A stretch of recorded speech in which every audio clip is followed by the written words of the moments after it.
Today can be the turning point in your life by making a simple decision. Fundamental questions of navigation. Where am I? Where am I going? And how do I get there from here? I invite the leaders of our planet to ask themselves these three questions before they make any crucial decisions. But if you don't make decisions, you're going to stay right where you are. We are all map makers. We are in a time of transition. If we're going to change, we have to change the direction that we're going. Our planet needs leaders who know where they want to go. When we change the direction we're going, then we want to make sure we're going in the right direction.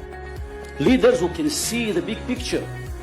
Because if we're not, we're going to either go backwards or we're going to stay where we are.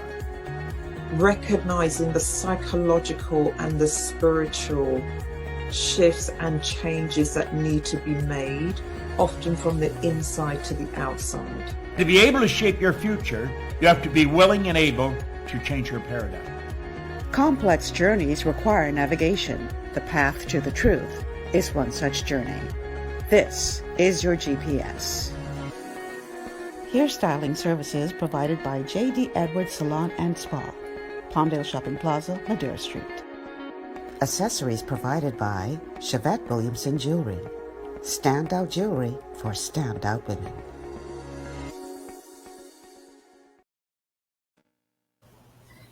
Good afternoon, everyone, and welcome to GPS Global Paradigm Shift on Global 99.5 FM. I'm your host, Michelle Malcolm. Thank you so much for tuning in today and making GPS a part of your afternoon routine. So, we're having some issues here in New Providence. We had some very bad weather this morning, as those of you here on the island are aware. There was some kind of lightning situation that passed over. And at some point, I don't know about island-wide, but at least in my area, we were without electricity for some time this morning. And apparently, the radio station's transmitter was hit by lightning. And so, as a result, we are not on air on radio here in New Providence. They are working diligently trying to fix that problem. But for now, we are off air on radio. I thought to do the show today anyway, via StreamYard as usual, because I know that we have a robust audience in Grand Bahama, because we also air live in Grand Bahama. And so I thought that we would do the show anyway, even though we're not being aired on radio here in New Providence due to the technical challenges as a result of that lightning strike. So for now, until otherwise advised, we are only broadcasting in Grand Bahama on radio. As well, obviously, on Facebook.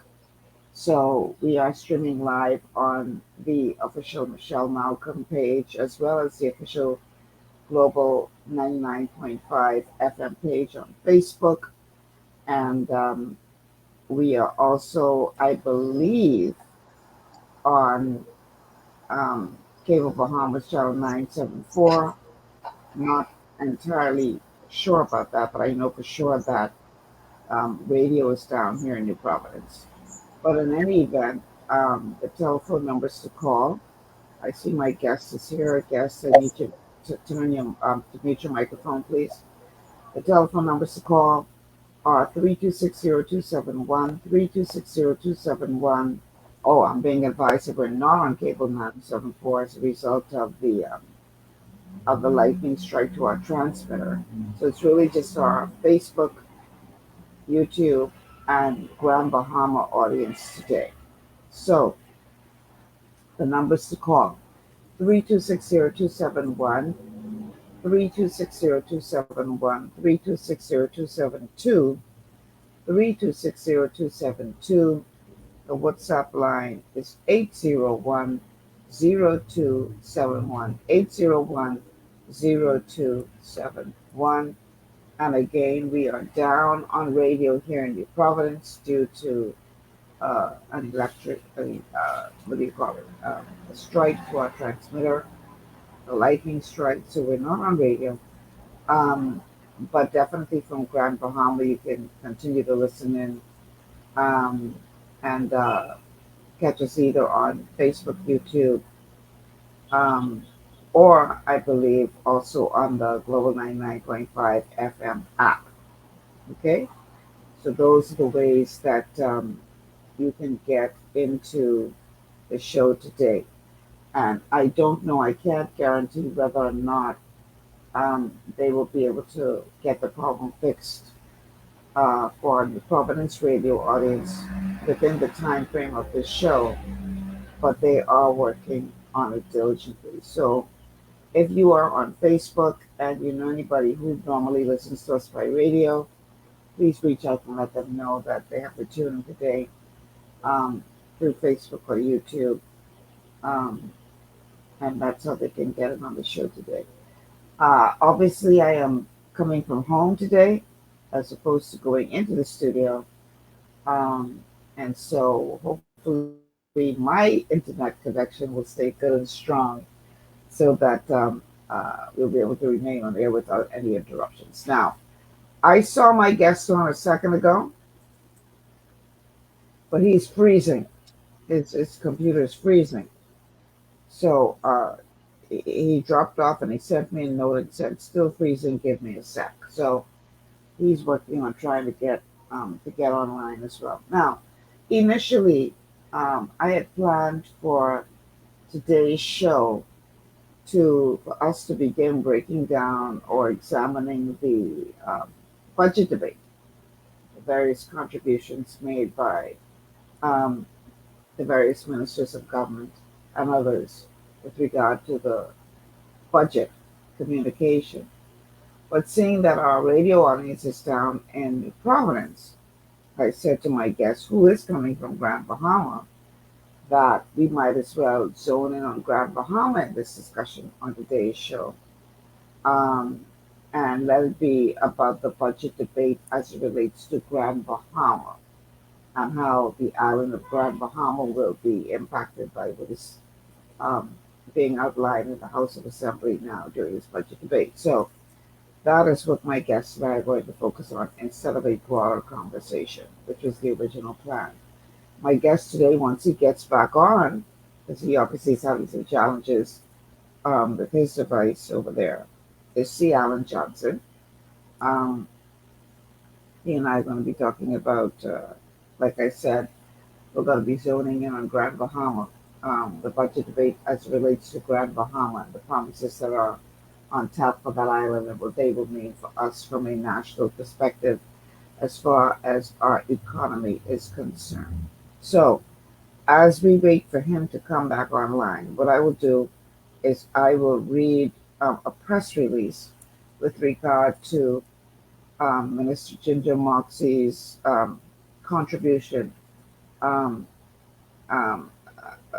regarding Grand Bahama, saying that the new budget for Grand Bahama is people focused and moving in the right direction.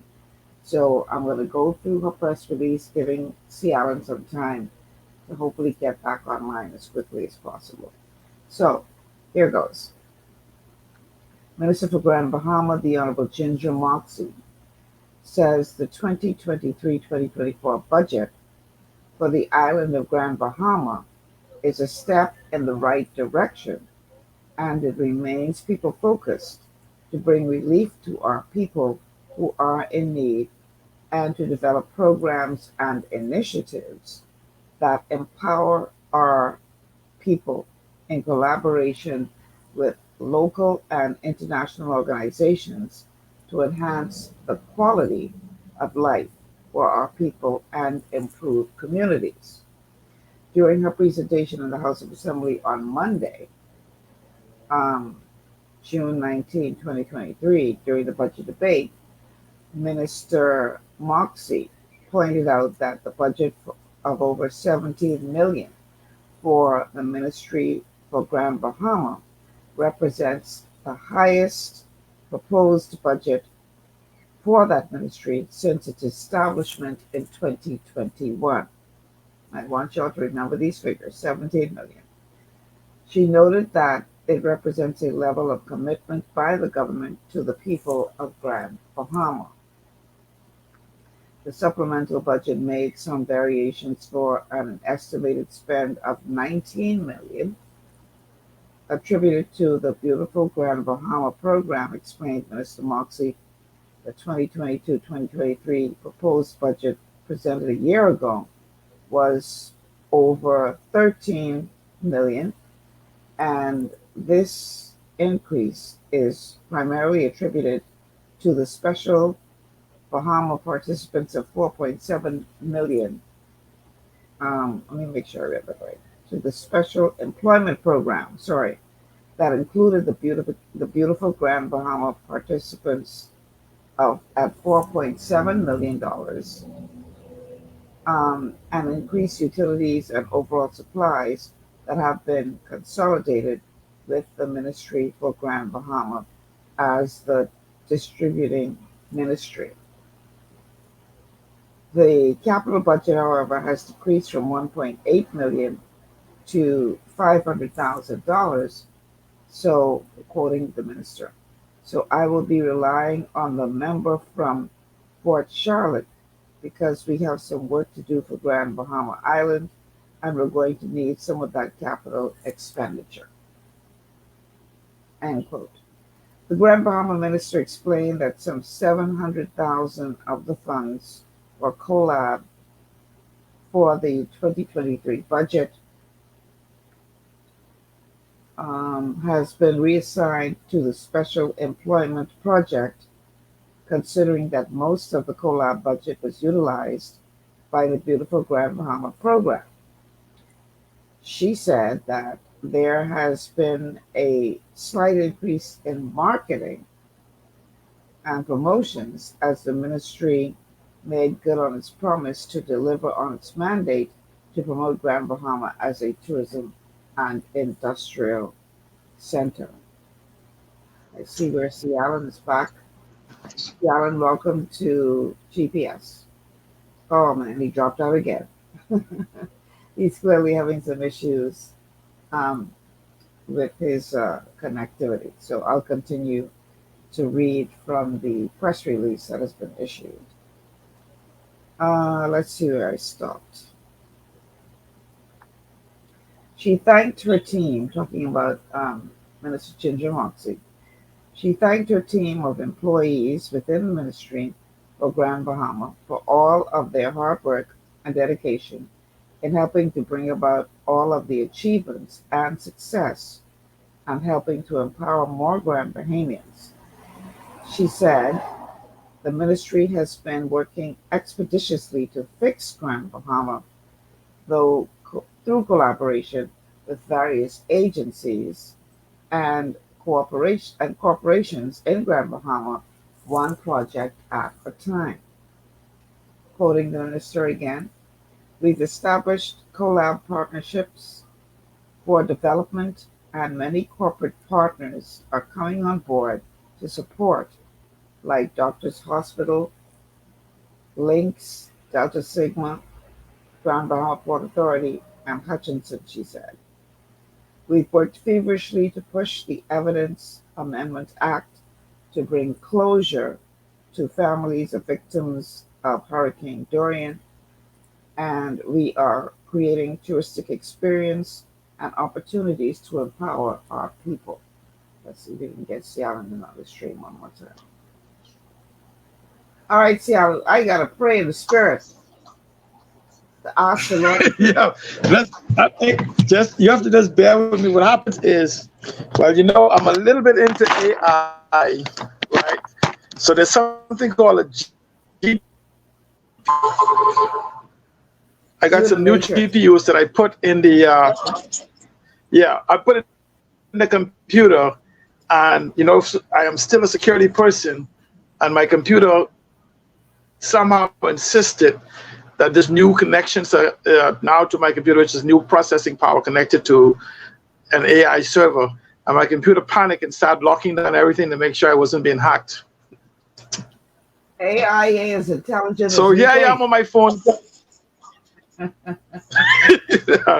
I'm fighting AI now. It's trying to AI is not to prove it's smart. It's trying to prove it's smarter than me. Hey, that's the problem. AI too smart for its own good. That's the problem. You freezing again? Okay. Yeah, I'm switching to another network. I'm switching to an.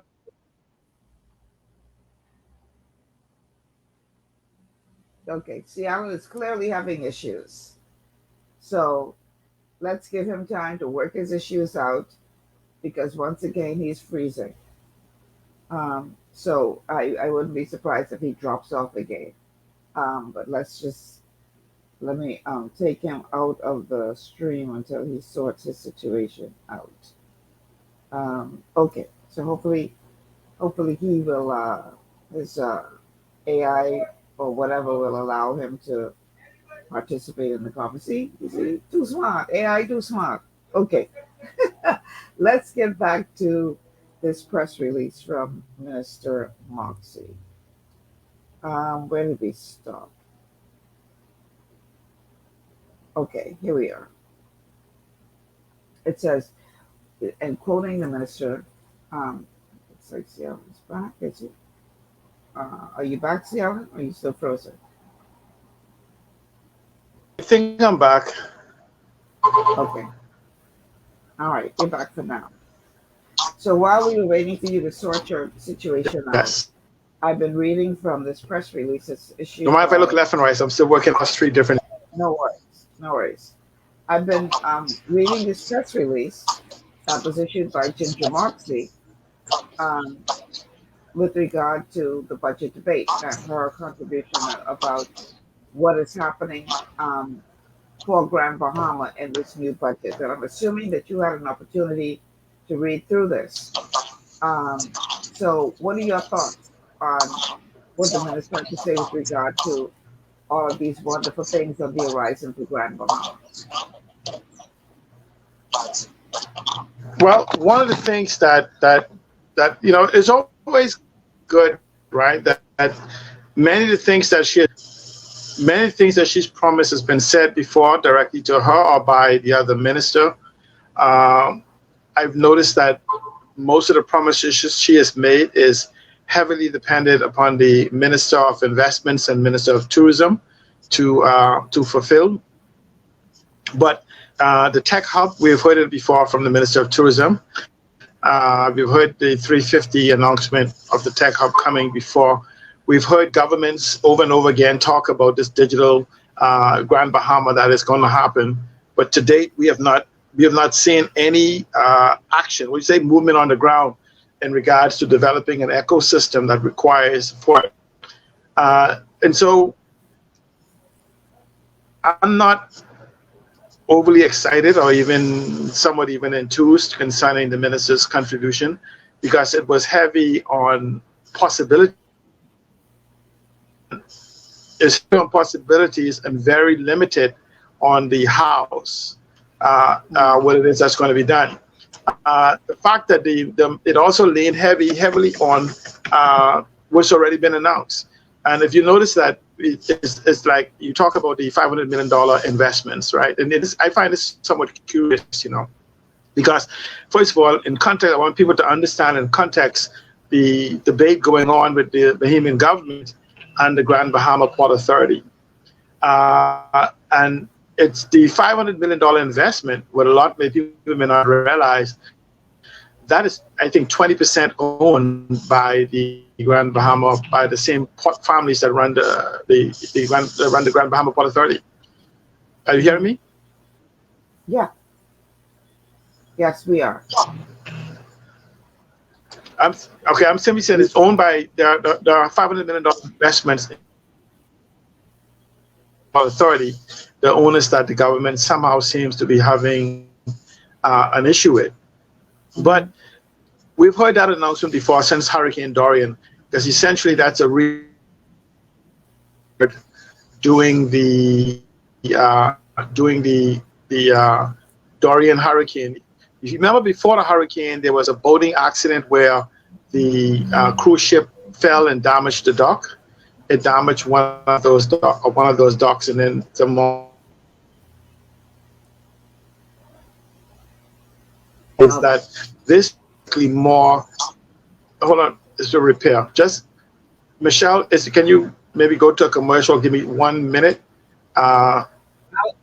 What I'll do is I'll go back to reading the rest of the press release while you work on your technical Yes, issue. and 30. Yeah, it's just 30 seconds because what happens now, the computer's now telling me it has a problem with the security of the router. I just need to No worries. reset it. I'll go back to 3 months. I'll go back to reading the press release while you work on that, okay? Because I didn't get to finish reading that while he works on his technical challenges. Okay, so getting back to this press release that's been issued on behalf of Minister Ginger Moxie, it says we've helped to put bread on the tables for hundreds of Grand Bahamians, people who haven't worked in 3 to 4 years. Crime went down. These are the real stories that people don't often hear about. The proof is there, the results are there. Those lives impacted in a positive way tells the real story. She continues, when we saw that the event promoters were having challenges, we reached out to them, met with them, addressed the matter head on, and fixed it. Through beautiful Grand Bahama, we started the revitalization of touristic sites, beaches, and parks, which was a catalyst for the highly impressive events calendar for Grand Bahama. When Grand Bahama had very little blood available in the blood tank, we collectively got together, collaborated, and made history with the largest amount of blood collected on a single day in the country. Let's see, outlining some of the success stories as a result of collaboration, Minister Moxie pointed out that her ministry has partnered with many companies on a range of social and business development projects. Together, they have been able to renovate government buildings, restore touristic and memorial sites, and generally made it a more beautiful Grand Bahama. I still see I was struggling to get on, so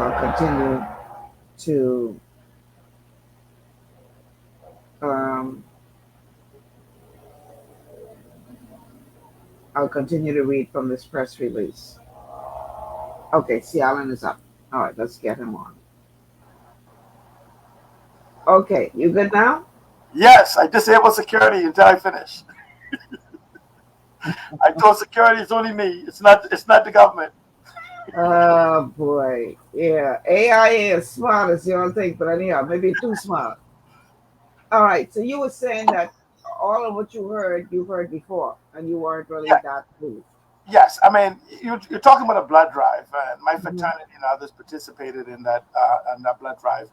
But when we talk about the substantive of what is promised for Grand Bahama, there was nothing but possibilities. But we are concerned in Grand Bahama about the probabilities. And what I mean by that, it was a lot of telling us what is possible. We've heard it before. We've heard the Tech Hub story. We're well familiar with the Hub 350 in Ontario or wherever in Canada. That they're trying to have a sister relationship, whatever with. But the problem is that when you talk about the economy of Grand Bahama, there has to be a very lucid, concise, actionable plan that has to be presented to the people of Grand Bahama. We've been waiting for 21 years for this. Now, because it goes back to 22 years, it goes back to 2001 when the 9/11 happened, and so we've been waiting. Then we had the 2004 twin hurricanes and the multiple hurricanes after that, and so we have not had anything that actually people can actually bank on. You've heard the Prime Minister say that institutional investors have no interest in Grand Bahama. well, we haven't done anything specifically to deal with that image problem yet. We've heard from the government in regards to them wanting to take control of the Grand Bahama Port. But no, let me say can take control of. That's in the among the ethers. They want something has to change with Grand Bahama economy, and they have to do something. The problem is that has caused an even heightened concern among business people and some investors that I know that was looking at Grand Bahama, because they are now not sure of there's no certainty in the benefits of the Hawkesbury Creek Agreement, for which the government they were looking forward to, no matter how limited. What people may have to understand is that there may just be about 20 years or so left on the Hawkesbury Creek Agreement, but there's an anticipation that this free trade zone will not go away in 2054.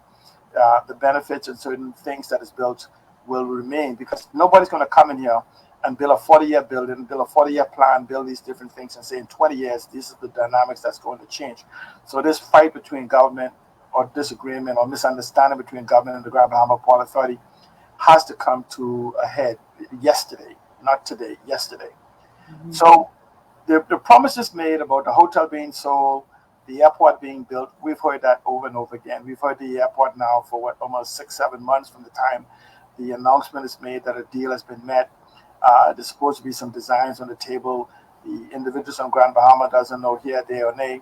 So other than the announcement that a deal has been made, then there's follow-up announcement that $400 million is had, an adjusted announcement that $200 million is available, another follow-up announcement by the investors that they have $170 million. And these brings a certain level of uncertainty. The hotel being sold, almost there. We will not tell you about the sale of the hotel until the money is in the bank. These type of environment that leaves a certain level of uncertainty. We hear statements, and this is where you hear these announcements in Parliament, and they sound good, but individuals that invest and live on Grand Bahama also happens to listen to the small talk. And so you have a hotel that is literally decaying, that's falling apart. And I want to revisit the hotel during our show to show you where government has missed opportunity. These are discussions that's happening on Grand Bahama. But even though you're talking about this 1,234 rooms, the question then comes is that, how does 1,234 couples or wherever comes to these rooms is going to impact the economy of Grand Bahama to bring about the growth that is necessary? How does individuals begin to plan to provide the services for these guests that need to sustain the so-called tourism product? How are they supposed to integrate? Where's the resources for them to get funding and financing and planning? And you can't go into the bank, you can't go into any investors, you can't go anything. And so when I hear the Minister of Investments followed by the Minister for Grand Bahama that basically repeat in another way what the Minister for Investments already implicated directly in and outside of Parliament. And she talked about the Beautiful Grand Bahama program, which is basically what you guys in your province call cleaning up the verges in the roads and the streets. and so I'm saying, so that's 300 people in a population of 40,000 people where unemployment could be as much as 40 to 70%. Okay. I'm saying it's not our anticipation of success is good as long as the press release don't not see the people. Oh boy, we have to take a break. On the other side of the break, we're going to continue this conversation. Hopefully, Cialan's connectivity issues are gone for good, and hopefully mine remain stable. As you know, I'm coming from home today. But again, we're going to be talking specifically about Grand Bahama because right now our New Providence radio station is down due to a lightning strike, and so our chief audience is Grand Bahama and those who are listening by way of Facebook and YouTube. So let's take this break. On the other side of the break, we're going to continue to look at the contribution that was made by Minister Ginger Moxie about the budget debate as it relates to Grand Bahama. Stay with us. This is GPS.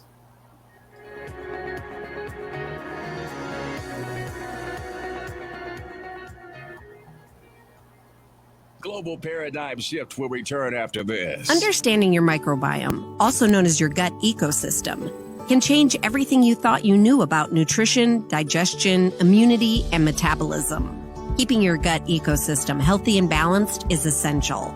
Ultimate Microbiome by Youngevity was specifically formulated to optimize this ecosystem. It provides the advanced support your gut needs through prebiotic, probiotic, and postbiotic supplementation. Our unique blend of probiotics includes Lactobacillus and Plantarum, healthy bacteria that can help prevent harmful bacteria from taking over your gut. Increasing your gut's population of beneficial bacteria creates a more balanced gut microbiome, which has been shown to aid in weight loss, skin health, sleep, mood, and may even help with seasonal allergies.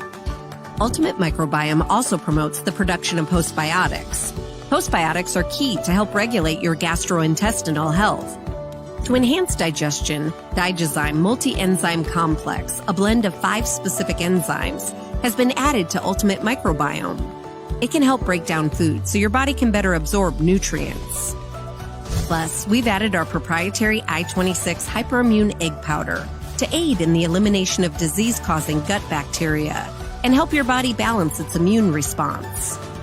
Ultimate Microbiome, the scientific, proprietary, and holistic approach to gut health that helps optimize your body's entire gut ecosystem. To learn more, contact your Youngevity associate. Welcome to Sunshine Auto, the hardest place on the planet for rims, tints, and tires. We are your auto superstore for rims, Lexani, Azaras, Trueform, Western, Lux, Fuel, Tracklight, Tough, Rough Racing, Velocity, Mud, All-Terrain, and low-profile tires, cars, homes, and commercial window tinting. At Sunshine Auto, we put God first and customer is king. Blessed love. To stay healthy, it's crucial to make sure you get the nutrition you need every day. But it's difficult to get all your recommended vitamins and minerals from food alone. Even in the United States, 94% of people are deficient in at least one nutrient. Beyond Tangy Tangerine 2.0 by Youngevity is a simple, convenient, and affordable way to help your body get the essential nutrients it needs. It's an advanced plant-driven multivitamin mineral complex that contains certified organic whole foods, trace minerals, and antioxidants. BTT 2.0 supports your body's natural defense system with a proprietary blend of energy-boosting and body-loving nutrients, plus prebiotics, probiotics, amino acids, and enzymes that support digestion. With an unusually high ORAC score of 8,000, you get even more antioxidants to help combat free radicals that can cause damage to your cells. But to get the most benefit and value from any multivitamin, your body must be able to break down the nutrients so you can fully absorb them. Otherwise, they'll just pass through your system without doing any good. Beyond Tangy Tangerine 2.0 was specially formulated with synergizing cofactors to ensure you get maximum nutrient absorption. Beyond Tangy Tangerine 2.0 is the easiest way to give your body the balance and complete daily vitamin, mineral supplement it needs for optimal support of your overall health. To learn more, contact your Youngevity associate. This portion of GPS is brought to you by Tiki Bikini Hut at Junkanoo Beach. Great food, cool tropical drinks, and family fun in the sun. Welcome back to GPS Global Paradigm Shift on Global 99.5 FM. Well, most days.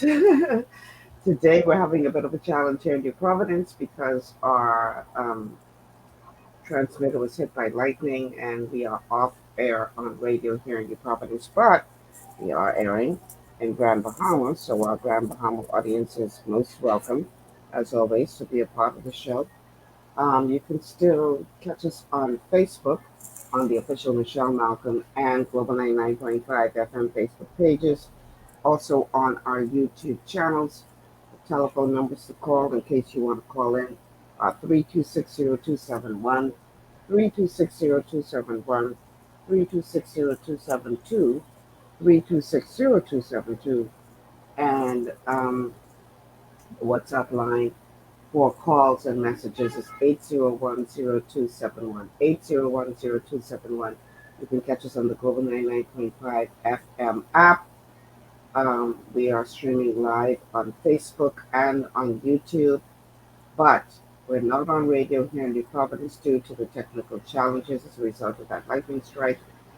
But we definitely welcome all of you listening in from Grand Bahama. Speaking of which, my guest today is C. Alan Johnson. Initially, we were supposed to be starting to break down the budget in general, the budget communication of the House of Assembly and the contributions by various ministers, but because of our technical challenges today, knowing that our primary audience is coming from Grand Bahama, we decided to sort of zone in on the presentation as it relates to Grand Bahama specifically.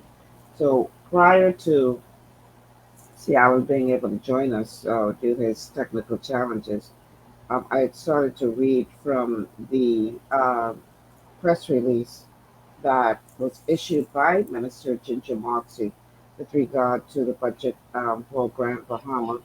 And I just want to continue with a little bit more of that, keeping in mind that not everyone would be familiar with the presentation that she made, just to bring everybody up to speed so they can be on the same page as to what Ciara and I are going to be talking about.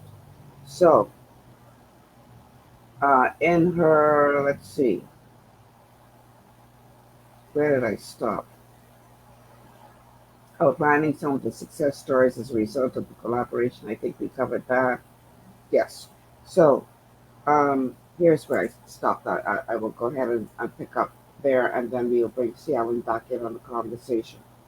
And so she said that they renovated dilapidated government-owned structures to serve as transition homes to those in need, partnered with the Royal Bahamas Police Force for the assignment of a safe house, and built 3 beautiful memorials in Freetown, High Rock, and McLeanstown to commemorate the lives of those lost in Hurricane Dorian. Minister Moxie noted that fixing Grand Bahama takes innovation, it takes grit, it takes stickability. So, as Minister for Grand Bahama, she had to find creative ways to tap into resources to get things done. The Ministry for Grand Bahama began working with the Grand Bahama Port Authority on a number of issues, including road paving, removing derelict buildings, and establishing the ease of doing business. And they have liaised with the industrial sector and appealed to the conscience of the corporate community to partner on social programs. See, Alan, you've heard all of that. What does that say to you? Why are you laughing, C. Alan? Okay. What are you hearing? I was about to say, I think your microphone is muted, but I looked at it, it's muted. You got jokes today. You heard nothing. I heard nothing. Oh my God. I'm saying, literally. Okay, let's understand this, right? The Prime Minister, in his position with the Grand Bahama Port Authority, is that there is no further economic development that can happen for the Bahamas without Grand Bahama. And then I ask people to say, if you listen to all of the debates so far, coming from Ginger Moxie, coming from Chester Turnquest, Ginger Moxie, the Minister for Grand Bahama, coming from Chester Turnquest, Chester Cooper, the Minister for Investments and Minister of Tourism, and coming from Mr. Obadiah Wilscombe, who spoke today in regards to what's for Grand Bahama. If you listen to Mr. Michael Pintard, leader of Her Majesty's Official Opposition, Mr. Kwesi Thompson from Grand Bahama, and Mr. I.M. Lewis, you'd almost, ignoring whatever they say about the Bahamas economy, but they speak to what's Grand Bahama, absolutely nothing concrete. You have to agree with them that nothing concrete has been put forward that anybody can hang their economic pillar on. And you said to them, did you hear them announce that any new major investments coming? No. I mean, the cruise, the container port, if you listen to them, it says 25, 26. that's when it's going to be done. If you listen to the cruise port with Carnival, that's in 25, 26. If you listen to the airport, it's the same thing, 25. Okay, and so what do we do? What does that tell you? Right, that tells me that they don't understand any of the new economic dynamics of what is happening globally, and they've resorted to the past. They're trying to rebuild the past. Because, we people say all the time is that we don't have an airport. And I say to them all the time, what did you come in on? We don't have a world-class destination airport, but we have an airport they're coming into. And so, yes, you're talking about building this $200 million airport or $400 million, depending on the position you want to go to. The question is that there are in-betweens. Grand Bahama Airport, other than the aesthetics, is still superior to every other airport practically in the Bahamas. Maybe you could even argue with Abaco, except for New Providence. We're talking about the runways are still there. We are still the same location. And one of the airports is the coming in is patch technology. If you look at China, take China for COVID. China built buildings, built hospitals, multi-million-dollar hospital in a matter of weeks and days. And so when you talk about transitioning or trying to save an individual, it's like saying, don't worry, try to stay afloat. I know your arms are getting weak and it seems like your nose is underwater. Hold your breath a little bit longer. We're getting the cruise ship to come by to get you. They're ignoring the boats, the rafts, the Life West, anything they could throw us. They're throwing us nothing, but they're promising us that soon, very soon, this glorious cruise ship will come by and you guys are going to have a party of a lifetime. But in the meantime, you have people losing their homes, people sleeping in abandoned villages. Listen to me. I am proud to now say that we have less abandoned buildings in Freeport than we had in the past, and the Port Authority have not demolished any. That's a good thing. Because when you say the word abandoned buildings, that means nobody's living in it. We got people living in buildings now. We are getting less and less abandoned homes because people have to begin to use them as shelter. So we have redefined the word abandoned. Remember we used to say sleeping in cars and on the beaches? Well, we have beginning to learn that we could go into all of these homes that are being foreclosed on and apartment complexes that are being boarded up and whatever, and you don't have light. And if you could jimmy the little thing, you could have your water, or you could just get water from someplace next door or something. So Grand Bahamians are beginning to make do. And so, like when you tell, and I hear the Prime Minister talking about the budget with the shantytown money. If you look at Grand Bahama, and I'm not just talking about Freeport, we have become one giant shantytown that is in need of an immediate rebranding, remaking, and reimagining. And the problem is these individuals are trying to convince us to rely on their sight, which requires the eyes, when vision is one that requires the mind. And so they have not expressed a vision for Grand Bahama, nor has one been expressed for Freeport.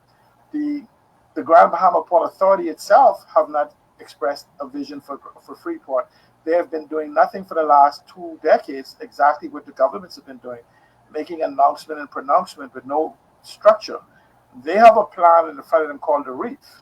And the problem that I see is that so far to date, the Grand Bahama leadership, and I'm talking about the C-suite individuals, because they were the ones who hired to speak and do the job, have not been able to execute on any of the things they've said, And so you have a blending of these so-called soft announcements, and you kind of wonder, based on the argument going on now, is it being done by government or is it done by the Port Authority?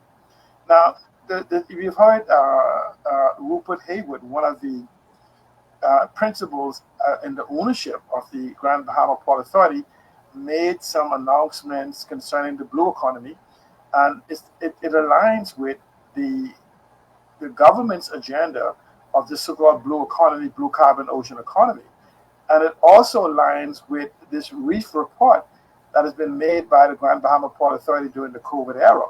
And so even though it may have been COVID focused, it has some strong points that can act upon, even though these may be not, remember, these were things that was possible, not actionable steps. And so essentially what we need now is we need individuals either in government, the Grand Bahama Port Authority, and I put that even from the private sector or from the community like myself, to begin to have an expression and to challenge. If you either work with the Port Authority or you work with government or you come from a public standpoint and begin to challenge them to begin to take action that is necessary for the growth and the development of the Grand Bahama economy. We have not heard that so far in the days and the weeks of coming for Grand Bahama. But just let me make this one more point. It goes back to what the Prime Minister said. So goes Grand Bahama, so goes the economy of the Bahamas. And all we have to do is look at the economic models that the government has spoke of. It spoke of the green economy. And you have to simply ask yourself, look at our 700 islands and keys if you want to take them, or just look at the 30 of them. And you begin to say, removing New Providence, because the space is not there, the infrastructure, though, is beginning to be put in place, it's not there for what is called a key smooth transition of areas. But then you have to ask yourself, look at the other 20-something islands. Where is it possible that has the infrastructure, digital-wise, street-wise, sewer-wise, air-wise, sea-wise, whatever, that can go on day one? The only other island in the archipelago of the Bahamas is Grand Bahama, where you talk about the green economy, the blue economy, the orange economy, the ocean economy, the aquamarine economy, the climate economy, the carbon economy, the digital economy, the artificial economy, cryptocurrency economy, all of these different things that you have heard so many people repeat. The only place it can happen in the Bahamas today, you can name 30 different economic models that I've heard mentioned in the last 6 years, is on Grand Bahama. The problem is that everyone can tell you that these are possible, but no one can tell you how. How do you create the infrastructure, legislation, policies, process, procedures, and programs? No one has been able to tell us exactly how to bring these together in such a way that international people will begin to say, wow, that's fertile ground for us to go and have a conversation. Because understand this, government don't build economies at these scales. These are trillion-dollar economies that we're talking about. And so if you depend on the 5-year celebrities, with all good respect, it's not going to happen, because these are economies that take 10 years, 15 years, 20 years to mature. But you get the benefit from them. You know, like you say, you have a mango tree, so you don't have the 1,000 mangoes, but you have a few hundred every year until it gets to that point. You still get to eat. You still get the benefit. You still get to see the anticipation. And you still have shoot-offs. If you take, for instance, the digitization and tokenization of the tourism economy, we could very easily put 5,000 to 10,000 bed and breakfast on this island at low or no minimal cost to the individuals, because tokenization and crypto could allow, and fintech, let's use fintech as the word, it would allow for financing up to 100% of the bed and breakfasts, of the tourism products that is necessary for their development. And it's just that it has to have an ecosystem that you have to be able to attach it to, because you can't just say to people, I want you to finance a bed and breakfast for me. And they say, okay, good. Nobody's going to just come for the room. What are they going to do? What is the attraction? What is the tourism ecosystem that's going to cost them to come? We have not had that vision expressed by the Ministry of Tourism or by the Grand Bahama Port Authority. And so there's a piece, I think I may have sent it to you, but where you had Rupert Hayward actually spoke about one of the platforms that I had developed for funding of housing and bed and breakfast and things on Grand Bahama. But again, it just requires not just my platform; it requires further information and details that I've not been able to extract from government or from the Grand Bahama Port Authority. In other words, you can't just invite someone to an island without a product to offer them. Absolutely. You just can't say, come spend the night with me. You know, it ain't that type of party. You have to have things for them to do, whether it be boating, heritage, culture, festivals, food, medical. I mean, there's so many different possibilities for Grand Bahama. The problem is no one is talked to any of these multiple models more specifically, regardless of which sector. Let's use an example. We say the let's use education educational tourism we like to use. Grand Bahama is an ideal location for education, tourism, or education environment anyway, because we have the digital infrastructure.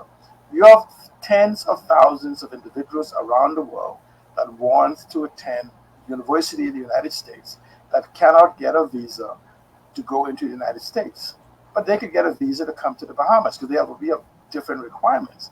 And so it would make sense to take, say, a University of Miami or FIU or Princeton University, Harvard University, whatever, and have them set up a satellite campus in the Bahamas for those individuals that want to utilize these. I could tell you, if Grand Bahama was to set up, being ideal for the ocean economy, the blue economy, the green economy, aquamarine, the climate economy, and the carbon economy. If you used to set up, and we have the deep water oceans, we have the COPIS, we have everything, the environment for these type of economic models. You would have places like University of Miami, University of Florida, University of Tampa, all these colleges that specialize in oceanography and other different things that will race to the Bahamas to set up universities, because in their classrooms, they do not have the laboratories that we have in a natural environment for their students to actually work and play it on day one, and be a part of the global warming. So here it is that you have these prestigious universities who would set up satellite campuses here for their students to attend digitally. And I'm sure by the time we reach 50, 60 students, they can have professors and they'll set up here. So you're now talking about thousands and thousands of students that would come to live on Grand Bahama. And you say, why would they come? Let's take Haiti as an example, and certain parts of South America and certain part of the Caribbean. We have the digital infrastructure and the environment and the landmass and the infrastructure to support setting this up for these things to work. And so in South America, they don't have stable internet. They don't have the stable electricity in spite of what we think. They don't have any of these different things, access to America. And so we become the central point for these universities to set up on Grand Bahama and become a college town where people come in and out, yearly. They just come in and out. They provide the fact that we have to now build housing, transportation. They still can't go into the U.S., so that means they have to buy all their goods and services right here in Freeport. Well, and so I dare say that the model that you're describing, you would have some U.S. citizens who would want to come to the Bahamas to do their schooling here. Yeah, absolutely. Just by the environment in which we live, the beautiful environment in which we live. That's because they can come, live, work, play, do whatever here, hop in a skip back to the U.S. We can get back down to $100 round trip that we used to do in the boats and otherwise. Mm-hmm. And so it's like you say, do you want to stay on a campus at the University of Florida, or you want to come and lay on the beach, full connectivity, and do your classroom work here? And so when you do your because people have to understand, when you hear a student taking 18 hours, full credit, 12 to 18 hours, that's 12 hours in the classroom and 12 hours of study. Mm-hmm. So in essence, that means they've done their 20, let's say a person, let's use 15 hours in between them both. So they have 15 hours a week in the classroom, and 15, that's what a full-time student does, and 15 hours of study, that's 30 hours a week. What do they do with the rest of that time? They're going to party just like they do in college stands. They're going to go to movies. They're going to buy clothes. They're going to do clubbing. They're going to do all of the social life that they have. And so we created an ideal environment for this to happen. And so, but it has to be part of a greater plan, because even when you start talking about sports tourism, or you talk about religious tourism, or you talk about the water sports. When I say water sports, I'm not talking about jet skis and stuff. I'm talking about people who like fishing and the environment. When you talk about setting up Grand Bahama as a place for the battle, the Prime Minister seeking to be the preeminent spokesman for the existential threat that comes to small island developing states, Grand Bahama is an ideal location in size and proximity and the environment. We have the airport, I told you, we have the natural deep water harbors, we have the mangroves, we have the seagrass, we have the coppice, we have the industrial sector. We almost have an ideal environment to become the headquarters for small island development states, to study its impact and fight for innovation, like the minister said, an island of innovation. And so we can begin to innovate in the green economy, in the blue economy, in the orange economy, the aquamarine economy, and the ocean economy, and become leaders in the so-called climate and carbon economy type environment. Because this is where the conversation, there's hundreds of small island development states that does not have the infrastructure or the leadership role potential to make the argument on behalf of themselves as an island such as the Bahamas has been threatened. And so the Prime Minister may be on a wicket, but the problem is, other than him speaking internationally, nothing is being done on the ground to bring these things into fruition. And let me just say at that point, I hear too much of Googled information, but I hear of coming from in and around the Prime Minister. When you are going now from an international standpoint, we don't need information that's been repeated that you've harvested of Google. We need a challenging, solution-based type agenda when we go out for loss and damage, for strategies and solutions to be put forth. Not simply saying, you hired me, you stepped on me, you did this to me. They're well aware. And I can tell you, we're not going to see no major change in oil for the next 50 years. However, we can do something against it. We have to take a break. On the other side of the break, I want to talk about why we are not hearing that type of a plan or vision outlaid in the House of Assembly. Is it that they are just not aware that this is what we need, or are there some other challenges that are preventing them from coming forward with such a vision and a plan? Like maybe the financial situation of the country? Yeah, let's talk about that on the other side of the break. Stay with us. This is GPS.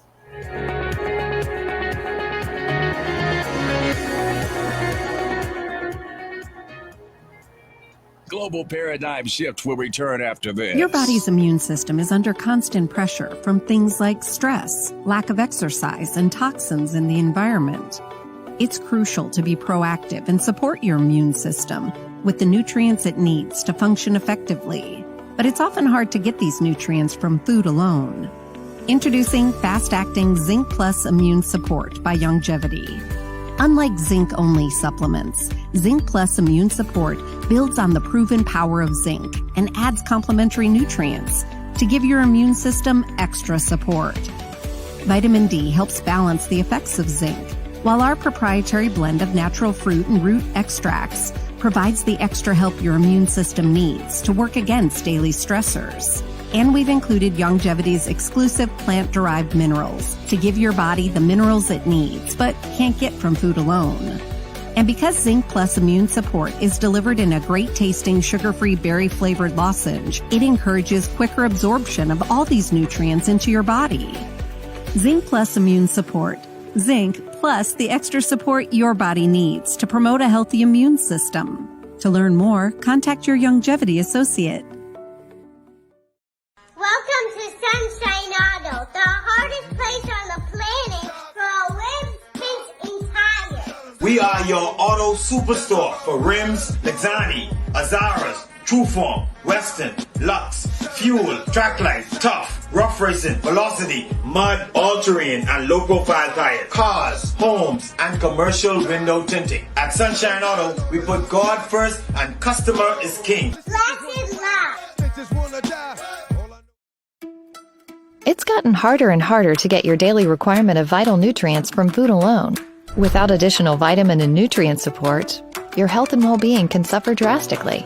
That's why Z-Radical was specifically formulated. It combines a blend of antioxidant-rich vitamins, minerals, and botanicals with the protective powers of fucoidan to help fill the gaps from lack of nutrients in your foods. The core of Z-Radical is fucoidan, a naturally occurring polysaccharide that helps stimulate immune reaction, protecting you against inflammation and oxidative stress. We harvest this powerful mineral-rich nutrient from brown seaweed, harvested only from the world's most pristine ocean waters to ensure the purest quality. It's then extracted using cold process technology to ensure maximum levels of bioavailability. Then we add essential vitamins that help to protect your cardiovascular and nervous systems and are crucial for optimal immune and neurological function. Z-Radical also includes a proprietary blend of delicious antioxidant-rich fruits and berries. This great-tasting combination helps your body combat free radical imbalances that can contribute to a variety of degenerative conditions like arthritis and heart disease. Z-Radical. Experience the power of Fucoidan with antioxidant-rich berries, 8 essential vitamins, and more to provide you with potent health benefits. To learn more, contact your Youngevity associate.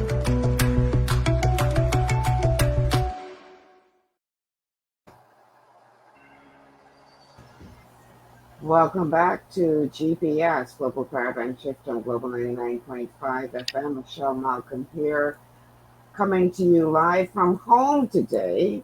We've had some technical issues at the studio due to our transmitter being struck by lightning. We are off air here in New Providence by radio. However, we are on air in Grand Bahama, and we're also streaming live on Facebook on the official Michelle Malcolm and Global 99.5 FM Facebook pages. We're also streaming live on our YouTube channels. No broadcast on Cable Bahamas 974 due to the technical challenges. No broadcasting on radio here in New Providence, but we are on radio coming to you from Grand Bahama. The telephone numbers to call are 3260271, 3260271, 3260272, 3260272. The WhatsApp line for messages and calls is 801-0271, 801-0271. So seeing that we are not broadcasting on radio here in New Providence, but only from Grand Bahama on radio, we thought that we would focus today's show on specifically on Grand Bahama as it relates to the House of Assemblies, the contribution to the budget debate by the Honorable Ginger Moxie, talking about how what is being done or is going to be done in Grand Bahama as it relates to the budget and how it's impacting the people of Grand Bahama. So prior to the break, I asked you, C. Allen, you know, just in the first hour of the show, you came up with some really great ideas as to some of the things that could happen in Grand Bahama to really turn it around. I love the idea of it being a college town. And my question to you was, well, you know, are we not saying this because nobody's thought about it before, or because we are financially challenged? That's my diplomatic way of saying we broke. And and is it because of that challenge economically that we're not seeing this kind of vision laid out, or they just don't have a clue? No, well, you don't need money to have a vision, but what you need to do is you need to have a vision to basically attract money. And so essentially they have basically not brought a vision to attract money, because remember now what happens is if you look at multi-billion-dollar companies, they're built on OPM, OPIs, and OPEs. Other people money, other people ideas, and other people efforts. And so what you have to have from a legislative standpoint, remember now, we said that if you look at how most companies or most ecosystems are developed, it is developed through legislation. It doesn't require money for that. We're already paying for that. It requires a commitment from policies. Policies is just basically something the minister just states and it states into the ether. Then you have procedures, and then you have programs, and then you have processes for people to go to. Tell me whether significant money is required for those. It's when you be able to express in details exactly how these can be accomplished and how others can be integrated into these type of ecosystems. They will have an interest in investing in it, because the government doesn't print money, nor does the Grand Bahama Port Authority. It requires in businesses and other environments to come in so they can be taxed in some form or fashion. You know, for any lack of any better word, the Grand Bahama Port Authority is a municipal government facility. And so it is a government facility, and that's how it's envisioned.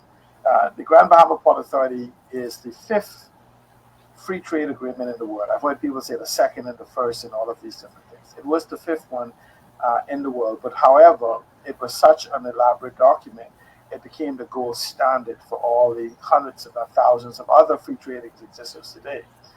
There's no need to modify the Hawkesbury Creek Agreement, and in fact, the Hawkesbury Creek Agreement has not been modified since 1955 in spite of the conversation in the marketplace. On 2 occasions, we've had additional laws passed that allows for the suspension of the debt of the tax concession part of that agreement. Now, let me correct the fact that I said it was not modified. I think it was modified in the 60s, or some modification that happened, and we refer to that in the Royal Commission report.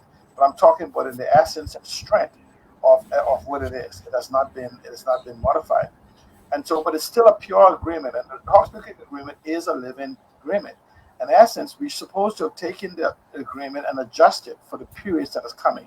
When the first digital revolution, when the second technology revolution began in the 80s, in the 1980, we were supposed to adjust the Hawkesbury Creek Agreement to this type of environment. No modification of the laws happened. We're supposed to create the environment for them to come into place. When the first digital revolution started in the 90s, right? We're supposed to have modified ourselves for that type of environment also. And so now we are in this first conceptual or convergence revolution. We are now in the second digital revolution, third technology revolution, fourth industrial revolution.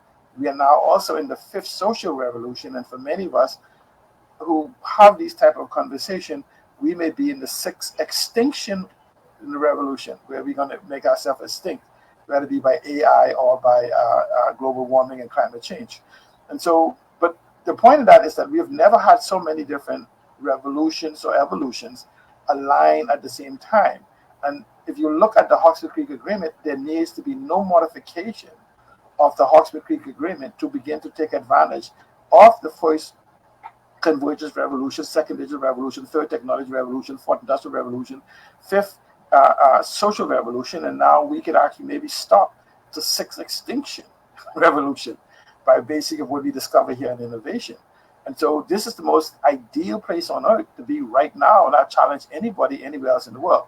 But this comes back again to money. It requires vision coming out of the Hawkesbury Creek, out of the Grand Bahama Port Authority, directly from them or by others they surround themselves in, because it's necessary. The vision of these multi-billion-dollar companies don't necessarily come from an individual, but from the collective intelligence of individuals.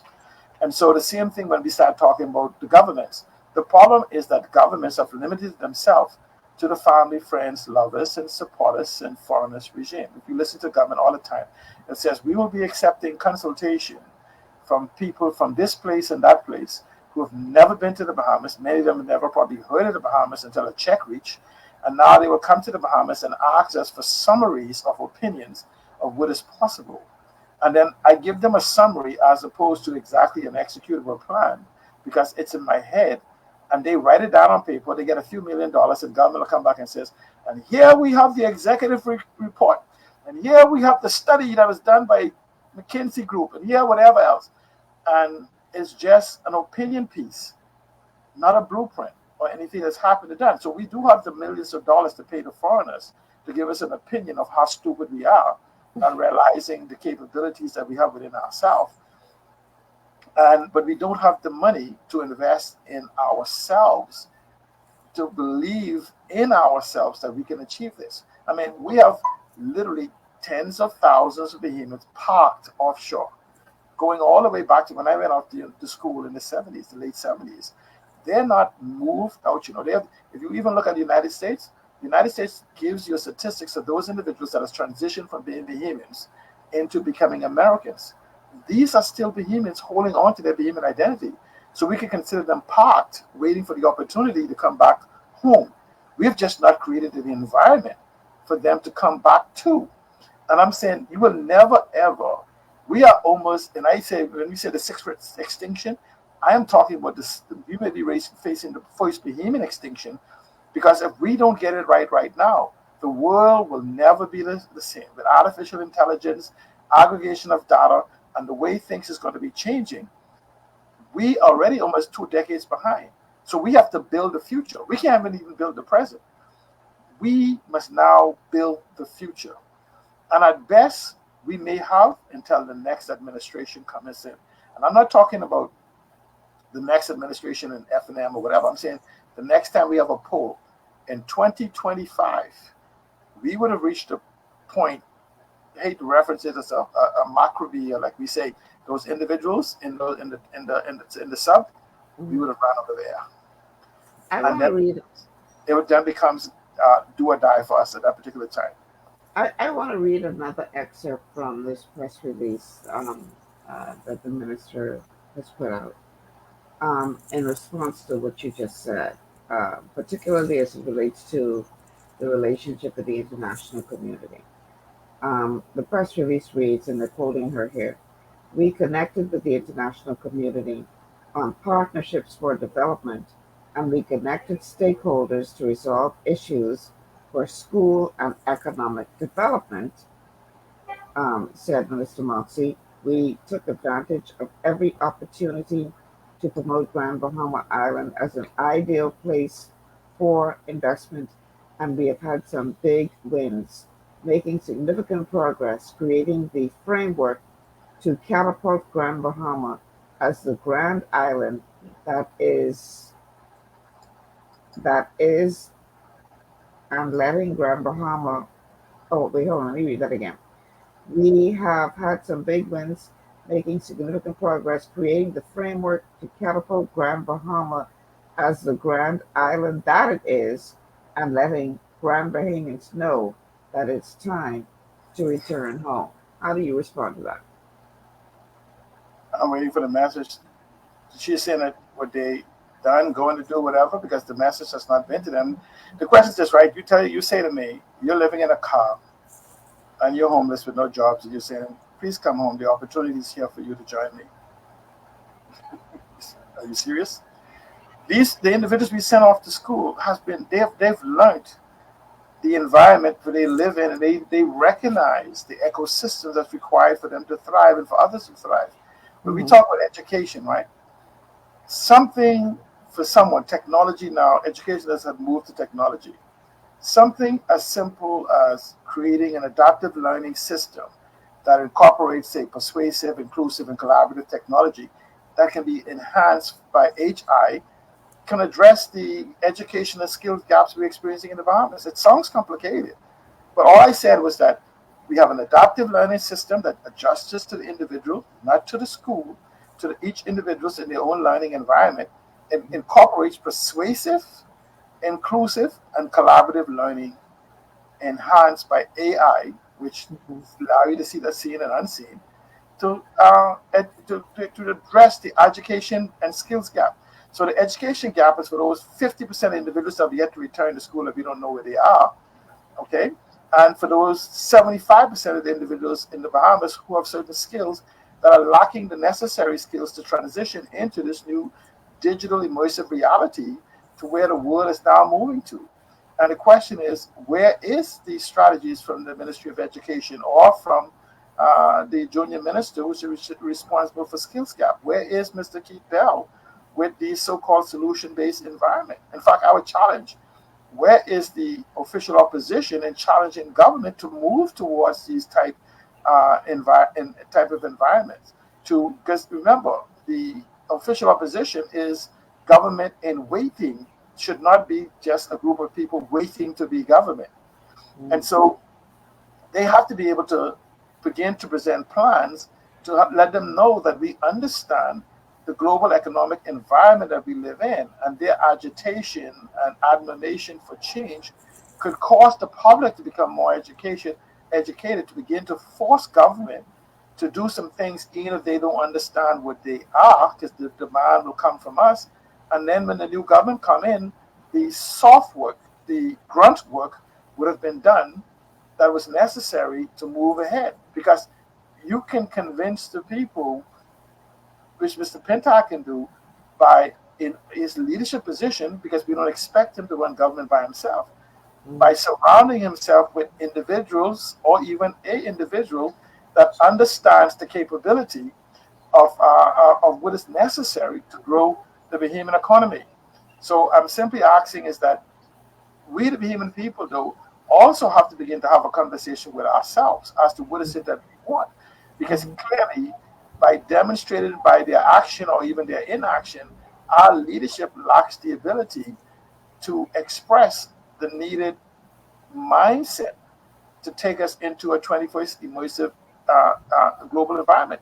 Look at what other countries are doing. We could go and look through the hundreds of different ecosystems and ask ourselves, name a single ecosystem, name a single innovation hub, or I mean, the skeletals have been done for which you can say, oh, we can see an innovation hub coming. Oh, we can see a tech hub coming. Oh, we can see an acceleration coming. Oh, we can see a startup hub coming. We can't see any of these. The closest we have come to that actually was done by $10 million that was able to be obtained by Mr. Rupert Haywood from the Grand Bahama Port Authority in his Blue Action Accelerator type program, though it has not taken root yet in Grand Bahama. Why? Because maybe the infrastructural requirements are not in place. And so the question that becomes when you talk about Grand Bahama, and I want people to understand, when we talk about Grand Bahama, we talk about Grand Bahama as a whole. But Freeport itself is a government structure that has been stripped of its powers. Freeport, the Grand Bahama Authority is a local government structure, a municipal government structure that has been stripped to the point that they have they have a little more authority because they could give license out than our regular local government. When it is supposed to be the Grand Bahama Port Authority in management of the Hawkesbury Creek Agreement, which has really been watered down. We could have a conversation on the restoration of the Hawkesbury Creek Agreement itself and concerning its assets and what is necessary in the absence of returning those assets. We can create alternatives to deal with what has been done. And so it is the ship called the Hawkesbury Creek Agreement, which will govern Freeport and by extension Grand Bahama and impact the wider Bahamas, is not a diamond ship. It is a ship without a captain. It's been drifting, at least for the last 21 years. It's been drifting left and right and to and fro. And so if we could get a group of individuals, more so if the Grand Bahama Port Authority is to remain in control of the Hawkesbury Creek Agreement, they absolutely must begin to display, they have the ability to define a vision for Freeport, Grand Bahama by extension, and the Bahamas as a whole. Remember, if Grand Bahama is the linchpin for the Bahamian economy, they can't just define a vision for Freeport. They must define a vision that is going to impact the entire Bahamian economy. So because of their lack of action, their responsibility has grown. And so what scares me at night is when I hear people talking at the watering holes I go to, and they say government says, the expression is that they said, "Hi, I'm from government. I'm here to help you." That's a scary thought. And I'm simply saying is that government is saying that it wants to do something from Freeport, but it hasn't told us what they will be doing for Freeport to impact Grand Bahama and the wider economy. And I put to you that if government had a solution for Freeport, they would implement it, because the very nature of their legislation their policies, process, programs, and procedures automatically impact it. Imagine if you put in place legislation right now, out of the 50 to 60 legislation I've spoken about. If you was to now put in place a legislation now, say for fintech, right? And you say, good, we're gonna have a compendium of bills coming in that's going to deal with fintech. Attach it with the regulatory tech, with regulation, which is regulatory tech, soup tech, with supervisory tech, insure tech, for insurance tech, property tech, and true and outward tech, or even trade file. So we have this compendium of bills that's going to deal with this, that even incorporates the DARE bill. Then you come back and say, okay, now we're going to deal with some legislation to give some more things to enable, say, the digital economy or the data economy. And so when you do these things, automatically Freeport comes out to the top of the pile in any legislation you pass, and they can't help but grow because it will not depend on the Grand Bahama Port Authority nor the government of the Bahamas to make these things happen beyond the legislation, policies, program, policies, and procedures. Let me read a comment from one of our Facebook viewers. It's quite a lengthy one. This is sent by Citizens for a Better Commonwealth of the Bahamas. It says, the opportunity to thrive in the Bahamas is not here. Everything that government touches, they ruin. Last year, we knew that it was a bad idea to increase the minimum wage. Now look at NIB and all the new taxes. Nothing works for the Bahamian citizens because the leadership past and present are too busy playing politics and political games. If the COI is not the next government of the Bahamas, nothing will happen moving forward. Now, the message was too long, so I can just tell you straight up. Listen to me. That the Citizens for a Better Commonwealth of the Bahamas, that statement suffers from cognizant dissonance because they're in the Bahamas saying there's nothing in the Bahamas, but they can fix the Bahamas. That's just pure gibberish. Okay, I hate the so-called intellectual masturbation without any type of benefit of those of us watching, and that's exactly what it is. They tell you, "Oh, we could make it better." Sure. When you come to the Coalition of Independence, I could dream of better ideas than the Coalition have said. Again, the Coalition of Independence have not expressed a vision for the country. Okay? I mean, in today's paper, I've been talking about, if you want to talk about the so-called Coalition of Independence, okay? The Coalition of Independence is just borrowed ideas. There's no strategy, there's no infrastructure, because the Coalition of Everything, if they know exactly what they're talking about, especially in natural resources, you don't need to make C. Allen Johnson president of the Bahamas, which can require a referendum for 10 years for me to do anything for you. Because you can do what is necessary or argue for what is necessary right now if you understand. Let's use an example. I've talked about carbon credits coming from the time I was fighting with Bahama Rock going back to the pre-2004, the hurricanes. mm-hmm. When I was talking about carbon credits in the Bahamas, it was almost non-existent conversation in the world. Individuals on Grand Bahama will tell you, I used to sit in McDonald's going back and we used to talk about these different things and carbon credits and the mangroves and everything. When the environmentalists of today considered me an extreme tree hugger when I talked about this, there is videos on the internet, right, in going back where I said that the Bahamas can realize up to $12 billion a year from its carbon credits infrastructure or possibilities. Well, guess what? In today's paper, they said the possible. One paper said $50 billion a year. Another paper said $140 billion a year, and whatever else. But those exceeds everything I've been telling you for 20 years. But the individuals say, oh, we're gonna destroy the Bahamas by selling our aragonite, not understanding the role aragonite plays in the carbon economy or in the green economy concerning mitigating ocean acidification and various different things, or even understanding how the mining of aragonite can have very detrimental effect to our very existence. However, in a properly environment, we can begin now to expand even our 200-mile territorial borders, our 12-mile exclusive zone, and our 200-mile economic zone. And so, and so what happens is, if you don't know, I'm used to experience, and I hear the Coalition of Independence and all these other third parties, even government, and I say this off the PLP, FNM, Coalition of Independence, and others. The opinion of 1,000 individuals means absolutely nothing if none of them knows that which they speak of. You could have an opinion of something you have no idea of is what it is. And I challenge anyone in the Coalition of Independence, don't talk from a distance.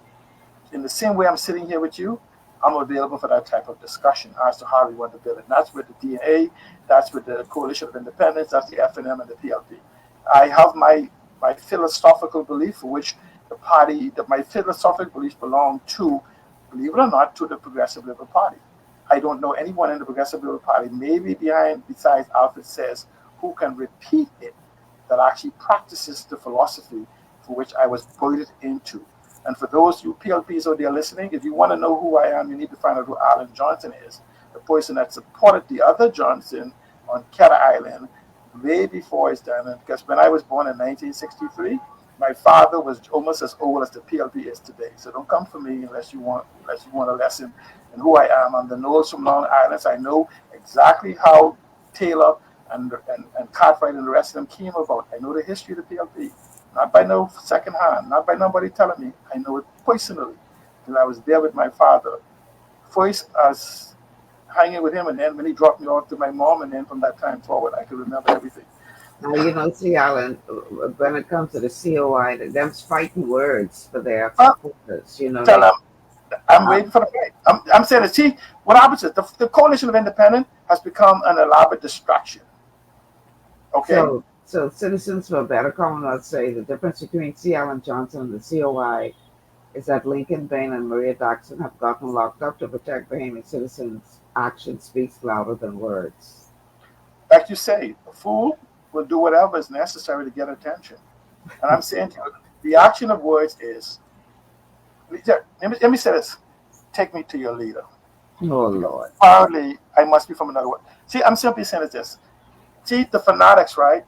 When you have a bunch of Stevie Wonders and Ray Charles running around, listening to Blind Blake, he can tell them anything, or she can tell them anything. I'm simply saying is we are going to have a conversation as to how the Bahamas is going to proceed, beginning with this budget debate, because this budget debate is a turning point for the economic viability of the Bahamas. The world has changed. The conversation, these people talking about, oh, I'm going to give $100,000 to everybody. Let me ask you something, Michelle, because I don't want to get distracted. Imagine that you go to the food store today, or the Burger King or Wendy's and all these other places around the Bahamas. Nobody in the Bahamas, 70% of the people in the Bahamas make under $30,000 a year. And you give them all $100,000 to stay home. Who's going to pump your gas? Who's going to be at the cashiers? Who's going to be anywhere at anywhere? Who's going to be in any of these government ministries and anything else? So essentially, you have now created the Bahamas for a bunch of foreigners to come in to do these type of things. If you want to talk about how to build a better Bahamas, let's begin to talk about the steps that is necessary for doing this, because some of those very steps is necessary for Grand Bahama to happen. Immigration reform. It's a crisis going on right now, and I'll guarantee you Coalition of Independence or any of the other political parties cannot tell you how to reform immigration. They cannot have a conversation on you right now on how to protect our borders using technology. Okay? Right. We have to take a break. So let's take this break. When we come back, let's get back on track with regard to Ginger Moxie's contribution to the House of Assembly as it relates to the plan, or according to C. Allen, lack thereof, for Grand Bahama. We'll be back after these words from our sponsors. Stay with us.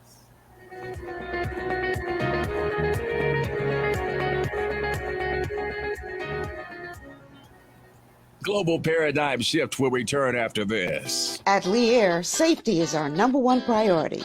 Flying since 1996, we offer scheduled flights into Fresh Creek and Mangrove Key Andros and Great Harbor Key, Berry Island, twice daily, 7 days a week. Affordable charter services are also available to anywhere in the Bahamas and the Caribbean. Lee Air Charter Services. Call 225-3267, 702-7127, or 322-1317 for reservations. Understanding your microbiome, also known as your gut ecosystem, can change everything you thought you knew about nutrition, digestion, immunity, and metabolism. Keeping your gut ecosystem healthy and balanced is essential. Ultimate Microbiome by Longevity was specifically formulated to optimize this ecosystem. It provides the advanced support your gut needs through prebiotic, probiotic, and postbiotic supplementation. Our unique blend of probiotics includes Lactobacillus and Plantarum, healthy bacteria that can help prevent harmful bacteria from taking over your gut. Increasing your gut's population of beneficial bacteria creates a more balanced gut microbiome, which has been shown to aid in weight loss, skin health, sleep, mood, and may even help with seasonal allergies. Ultimate Microbiome also promotes the production of postbiotics. Postbiotics are key to help regulate your gastrointestinal health. To enhance digestion, Digizyme Multi-Enzyme Complex, a blend of 5 specific enzymes, has been added to Ultimate Microbiome. It can help break down food so your body can better absorb nutrients. Plus, we've added our proprietary I-26 hyperimmune egg powder to aid in the elimination of disease-causing gut bacteria and help your body balance its immune response. Ultimate Microbiome, the scientific, proprietary, and holistic approach to gut health that helps optimize your body's entire gut ecosystem. To learn more, contact your Longevity associate. For all your building needs, it's Carib Construction and Project Management on Gladstone Road. We build it all: schools, homes, hotels, and more, including structures requiring a Phase 3 electrical contractor. We also provide project management services. The first step towards your dream building begins at Carib Construction and Project Management. Call us at 376-1556 or 341-4466. One of the things I love about the Mailboat is their relationship with Bahamas Air. I can earn travel points on my international freight and redeem them when I fly.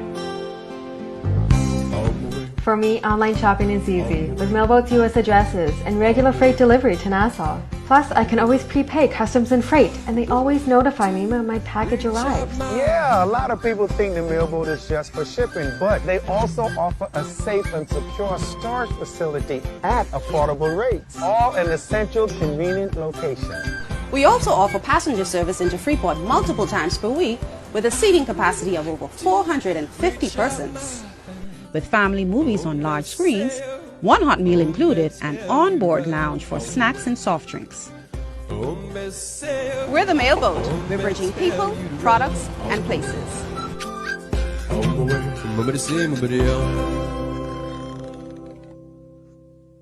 Executive Printers is your one-stop shop for all your branding and customization needs. Letterheads, envelopes, business cards, invoices, share and gift certificates, rubber stamps, vouchers, funeral programs, brochures, flyers, banners, and promotional items like mugs, water bottles, mouse pads, and key rings, all with personable service and great quality. No project is too small or too large. For great turnaround and competitive pricing, make an executive decision. Call us at 393-5011.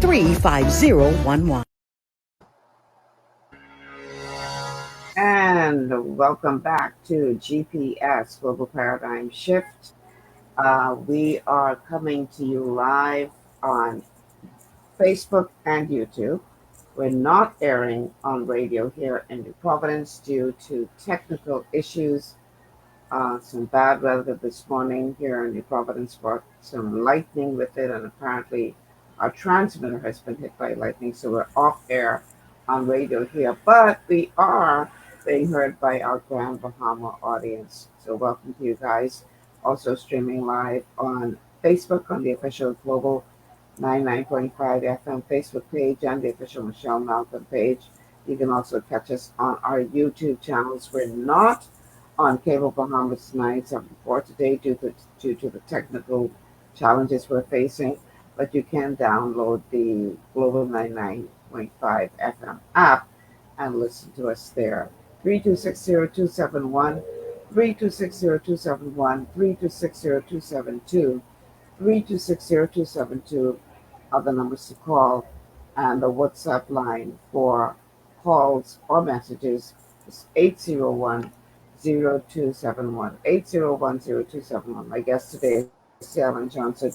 We're talking about Grand Bahama, and more specifically, the contribution to the budget debate by Minister Ginger Moxie as it relates to developments for Grand Bahama.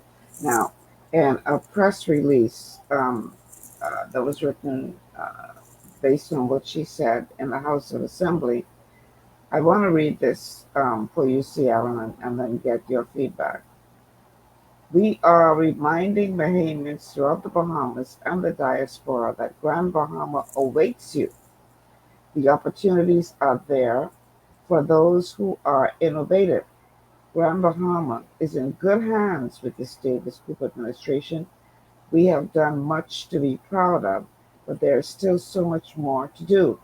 The future for Grand Bahama is bright. I am more excited now than I was before. Now here's the kicker. Everything is lined up. I truly believe that when all is revealed, Everyone who wants to own a business or get a job will be able to do this in the new Grand Bahama made possible by this New Day administration. Keywords here, Siana. Everything is lined up when all is revealed. Everyone who wants to own a business or get a job will be able to do so. I want you to listen to that. The key word is, let's break this down into two things, right? Let's look at the word innovative or innovate. Okay, the word innovate refers to new ideas, new methods, technologies. Usually they lead to the improvements or advancement of a particular field or industry, right? It could be an innovative approach, originality, creativity, basically ability to address challenges in what they call a nascent or novel way. Okay? It could be from small incremental changes to groundbreaking inventions that reshape the entire industries. And I ask you, what industries are she referring to in Grand Bahama? What things are you talking about being innovative about? When you talk with the different economic models, none of them exist in legislation, policies, procedure, processes, programs, or anything of that stuff. The skill set But doesn't. everything is lined up according to it's all lined up. No, that's why I want you to go back to it. Says, she says, I don't have it in front of me, right? She says it's lined up, right? And then she says, I think something about when it's revealed or something. When all is revealed, everyone who wants it. The key word there is, we ain't told you yet. Exactly. Right. And so what I'm simply saying is, then how does one prepare for that which they don't know which they are preparing for? You know, I mean, I could tell you one possibility of hope came in, but maybe I'm thinking innovative. I'm thinking with a vision and imagination is the Tourism Development Corporation they made an announcement of that moves it into being what they call a money bill as part of the debate, meaning there's going to be some funding. And the question I have is, do we have the innovative mindset to combine, to redefine our tourism product? Because we don't need the Tourism Development Corporation to redefine the tourism product that we need for Grand Bahama or the Bahamas, because we just basically need to move into a tokenization of the tourism product onto in the new digital era that we're in. Because understand, tourism is what people do, hospitality what people experience. So what happens then now, what the Tourism Development Corporation does, it creates a source of some starter capital, some seed capital. So if I was in charge of tourism or whispering into the Minister of Tourism ear, I would seek to combine the new Tourism Development Corporation with some innovative mindset, not these mediocre duplication of opposite ideas that you get off the internet. But I would combine the Tourism Development Corporation along with the Access Accelerator, working along with the Development Bank and the venture capitalism, and for individuals such as myself that have access to the global marketplace to create an environment that makes it ideal for those individuals that have access to capital, and at the same time creating a digital access to the globe. This concept of us flying around the world, taking flags and banners to put in buildings to say we want to reach people who sell the Bahamas when we could sell it for ourselves for technology. I'm somewhat confused with the minister's statement concerning artificial intelligence. I haven't been in artificial intelligence environment for almost 15 years. I don't know exactly how his statement would work and what the ministry is doing, considering that there's no specific database that actually creates a. I don't know if you ever watched the movie Minority Report? No. Where Minority Report was where they were charging you with crimes before you committed because you thought about it. So essentially, the Minister of Tourism is now claiming they can use artificial intelligence to make a determination of people who want to visit the Bahamas and determine their financial capability of actually doing it so they can target them. We have achieved, that's a breakthrough in artificial intelligence, marketing, and public relations that has not been done. We should be booming.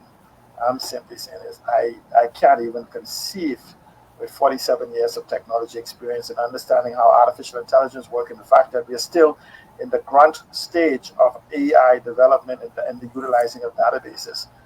It's a major achievement. I watched one. I'm trying to be funny, right? Because Facebook and Google, these masterful marketing companies in the world have not achieved what our Ministry of Tourism says they have.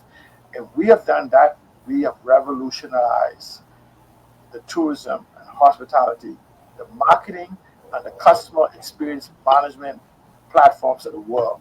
That alone is worth billions of dollars. So, however, I do know that we can utilize technology to harvest and harness the resources necessary to redefine our tourism product. We go and look at TCI, our neighbor next door. The average room rate, I think, is $300 or $400, and they're booking over 90% occupancy. The problem is that we do not have a tourism infrastructure for them to come to, or one that has been defined as we speak of it yet. The ecotourism environment that we talk about, this green, blue, and orange economy, these aquamarine, ocean, and climate and carbon economies, is ideal for millions of dollars to flow into this economy every week. Grand Bahama can very easily become a $1 billion economy within 3 years if we can actually lay out the infrastructural requirements and act upon it to begin to do things. Because again, we won't do these things. I mean, we have a country that's struggling right now with 5G, right? We think 5G means higher cellular speed, and the rest of the world are not even looking at cellular as a means of development. 5G is for industrial and commercial and other uses. And we're saying, how could we waste time faster by being able to download from social media and all these various different things? So again, 5G itself is not being talked about context of national development. And 5G is absolutely necessary for every economic model that's in existence today. And it's not about cellular, it's about a host of other different things. And so I'm simply saying that we're not having any conversation in context. And so when you go back to the Coalition of Independence, the DNA, or the Constitution Party of any of them, if Grand Bahama is the linchpin for the last 20 years, and if they don't believe Grand Bahama is not the linchpin, then I wish for them to say so. But if Grand Bahama is the linchpin for the last 20 years, they should then be speaking to the economy of Grand Bahama, because Grand Bahama can handle 100,000 people from New Providence, and you all be trying to figure out where they went to, and we wouldn't even recognize that they came to Grand Bahama, because that's how much homes we have, how much room we have. And so I'm simply saying is that Grand Bahama is the future, not only for the Bahamas, but for the Caribbean. I extend this to the Caribbean, because if we don't get it right, we are their linchpin, their benchmark for their existence. And so I want to read a quick article. Well, not the whole thing. Good. The headline is Carbon Storage in Caribbean Seagrass is worth $88 billion a year.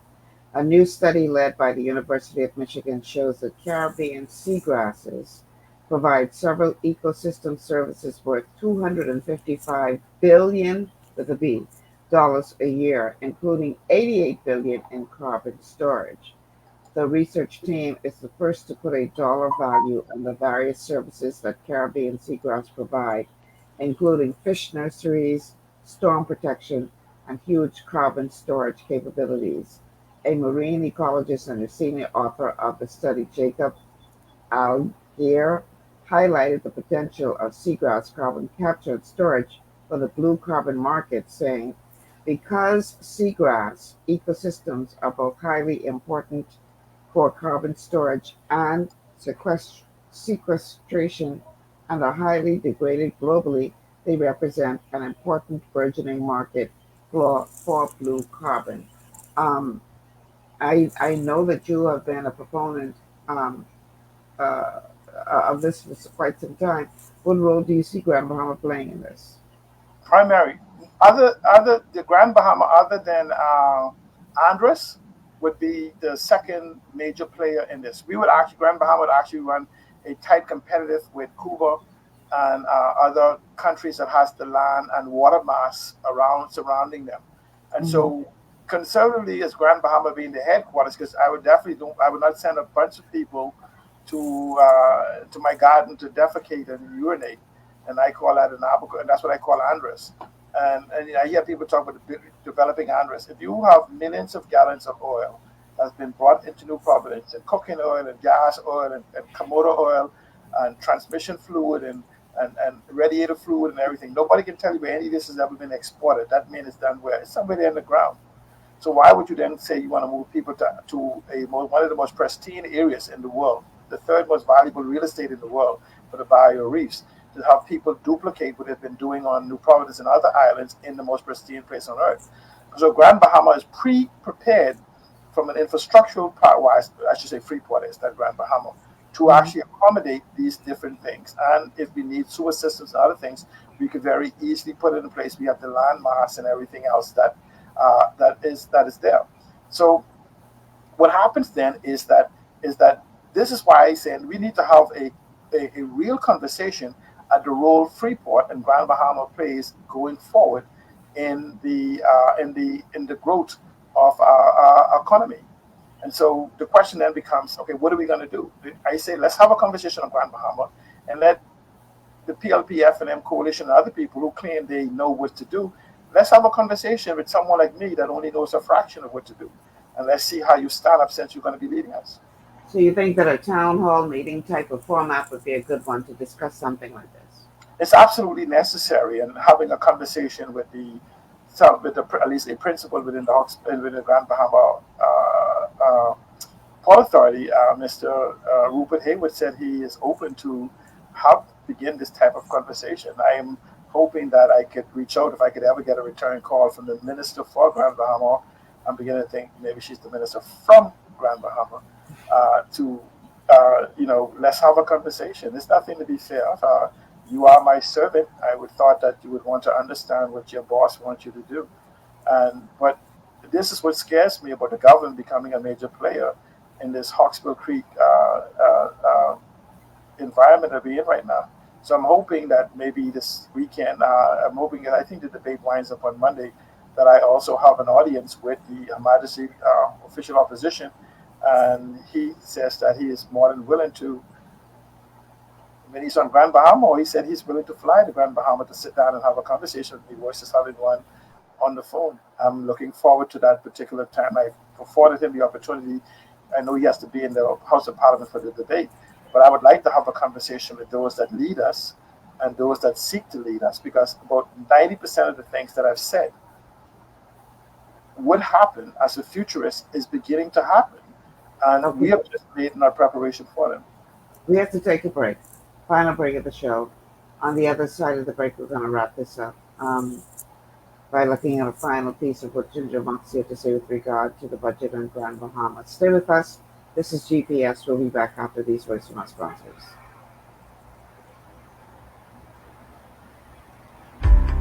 Blood sugar levels play a key role in your appetite, weight gain, and overall health. When you have a blood sugar spike, you can feel confused, dizzy, and even have increased cravings. Eating carbohydrates, sugary or fatty foods, and not exercising can all cause blood sugar spikes. But now you have help in managing blood sugar levels. Sweeties by Youngevity was designed to help support healthy blood sugar levels so you can power through your day. It's a synergistic blend of minerals, herbs, and nutrients that have been proven to support healthy blood sugar levels. Sweeties includes chromium, an essential trace mineral that's known for its contribution to healthy blood sugar levels and improved metabolism of carbohydrates, fats, and proteins. Cinnamon bark has been included for its naturally occurring antioxidants and support of a healthy heart. And we've even added gymnema. It's been used in Ayurveda for centuries to help promote healthy blood sugar. All the ingredients in Sweeties work together to give the best support available for blood sugar control. Sweeties, the blood sugar support supplement from Youngevity that helps control cravings and manage blood sugar levels through your day. To learn more, contact your Youngevity associate. Welcome to Sunshine Auto, the hardest place on the planet for a rim, fence, and tires. We are your auto superstore for rims, Lexani, Azaras, Trueform, Western, Lux, Fuel, Tracklight, Tough, Rough Racing, Velocity, Mud, All-Terrain, and low-profile tires, cars, homes, and commercial window tinting. At Sunshine Auto, we put God first and customer is king. Blessed love. As you age, factors like health, weight, diet, and lifestyle can all impact your bones, joints, and general mobility. Even everyday exercise can lead to wear and tear on your body. Over time, you might start to experience stiffness or pain due to damaged joints or connective tissue.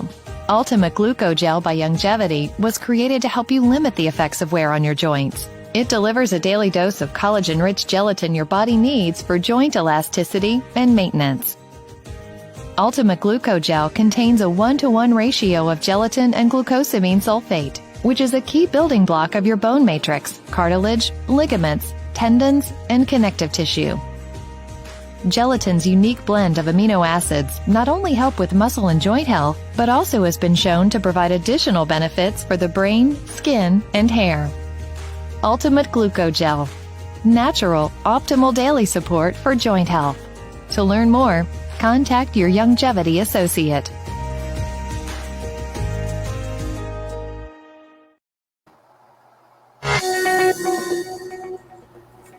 And we are back. Welcome back to GPS, Global Paradigm Shift on Global 99.5 FM on most days. Today, though, we are down on radio here in New Providence due to a strike to our transmitter. It was struck by lightning yet again. And so we're down on radio. But we are airing in Grand Bahama. And, of course, we're streaming live on Facebook and on YouTube. So definitely, hopefully you've been enjoying the show from one of those formats. My guest today is C. Alan Johnson, and the finalists of the show today, we're talking about Grand Bahama and, excuse me, the contribution that was made in the House of Assembly by Minister Ginger Moxie. Something tickling my throat. Final paragraph, she said in the press release that's been issued.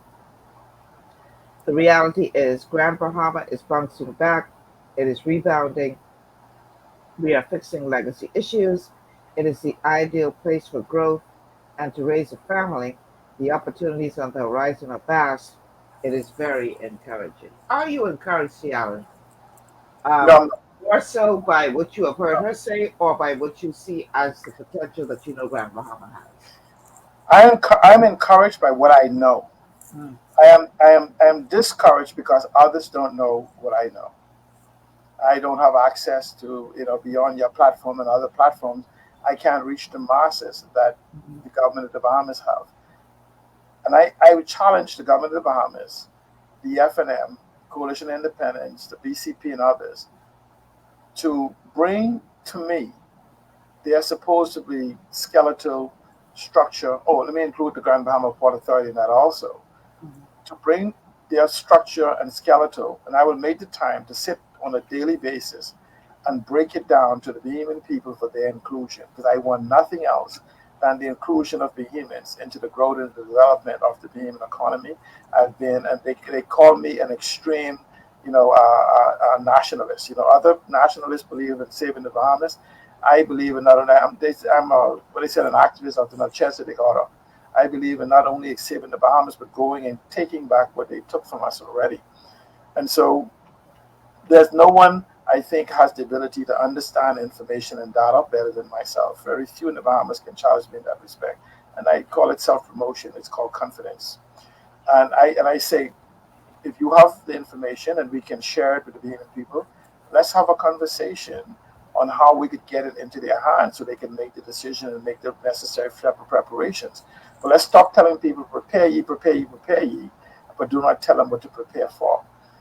We need plans. We need, whether it comes from the Grand Bahama Port Authority, government, a majesty official opposition, or the other midgets with the megaphones. The other opposition parties. There are only a few days left in this budget debate. What are you hoping to hear? One more day for Grand Bahama. I wish for the Bahamian economy, the wrap up by the Prime Minister on Monday. I need to hear a concise plan for the Bahamian economy going forward. I have not heard it yet. I've heard 50% of the time of every minister spoke and everything spoke, looking back. Do you know they have arguments in the House of Assembly? I'm not as incompetent as you. I'm not as corrupt as you. I'm not as dumb as you. I'm not as unable as you, incapable as you. But I actually believe that they're both right. They're both incapable. They're both inept. They're both corrupt. They're both incompetent. They're arguing to what degree each of them are. None of them are talking about, here's my capability of building the future. Hey, Bahamians, follow me. This is how I will do it. And I will not do for you. I will enable you to do for yourself. This is no more giving you fish. Here's your fishing line. Here's your bait. Now let me take you to the place where the fish are biting. That's the type of conversation I like to have. But Michelle, what gives me confidence is as we move more so into this new dispensation that artificial intelligence accelerate, we are beginning to need less and less of the midgets with the microphones. If Bahamians would actually believe that they have within themselves, just like how the government says, get ye ready, we could then go and find our own fishing holes and understand they are nothing more than 5-year celebrities who will be knocking on our door in 2026. And if you begin to ask those that know the way to empower you and we begin as a collective, let's start by taking Ginger Moxie, Aram Lewis, Crazy Thompson, Obadiah Wilshcombe, and Michael Pintard to the task of taking our message from Grand Bahama. Her Majesty Loyal Opposition has an obligation to represent the view of an alternative government, of a government in waiting. If we as Grand Bahamians cannot get the Minister for Grand Bahama, Ginger Moxie, to listen to us, then let's go and hijack Mr. Michael Pintard, who has this desire to lead us to make sure that our message is heard in the House of Assembly. And then, if none of them will listen to us, we'll send one of us. And if the Coalition of Independence claims they have what it takes, then let us have the conversation. I don't want to hear that I'm stupid because I voted F&M. I'm stupid because I voted PLP. And I'm going to be stupid again unless I vote for you. Tell me why I should vote for you, why I should not vote for the others. We want to vote in the next election for something, not against something. And I'm saying that the Grand Bahamians, and I've committed myself beginning July 1st, as well as my wife, to go into the community and have to have these conversations on your platform and an open platform as to what is necessary for the development of the Bahamas. Mr. Pintard so far has agreed that we do need to have a conversation, not a drive-by conversations, but some in-depth conversation. The principal, Mr. Rupert Haywood, has said that he has an open door policy for me, that he says, you call and I will make myself available for you to have the conversation as to what Freeport needs to happen so that we can influence the policies and legislations needed for Grand Bahama and the rest of the Bahamas. So I've had a commitment from both of them so far. I've not had a commitment from government to have this level of conversation. But I'm simply saying 2 or 3 ain't bad. And the third of us, what happens to be the majority, we are the majority because no matter what, the Coalition of Independence, the FNM, the PLP, and the Grand Bahama Port Authority have to listen to us. Let's not forget, the agreement of the Hawks Creek Agreement is a trust agreement between 3 individuals. The licensees and the quasi-licensees, the landowners, but the licensees primarily, the Grand Bahama Port Authority principals, and the citizens of the Bahamas represented by the government. The government is not an entity unto itself. And so, in fact, the government should not be acting as an entity unto itself, because if I am the beneficiary of the trust, I'm mature enough, capable enough to understand what you intend to do on my behalf, then have a conversation with me as to what you intend to do. Have some input from me as to how you will proceed. And the Port Authority says they're willing to have that conversation. Opposition said they are. So let's all 3 of us sit down at the table and have a conversation. All right. Well, I have to treat that as your final word because it's less than a minute to go. So thank you so much, C. Allen, for joining us on the show today. Appreciate it. And we'll be in touch. Thank you so much. Until tomorrow. Tomorrow is Friday, so that means we're going to have an open line show tomorrow where we talk about the week that was. Hopefully by then, fingers crossed, our technical challenges here in Grand Bahama, here in New Providence, will be sorted out and we'll be back on the air on radio here in New Providence. In any which way, the show goes on and we will continue.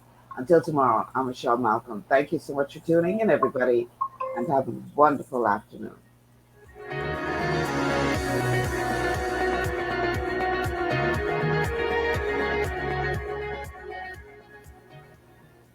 Global 99.5 FM reminds our listeners that the views and opinions expressed on this show are those of the host and guests and not necessarily the opinions of the owners of Global Community.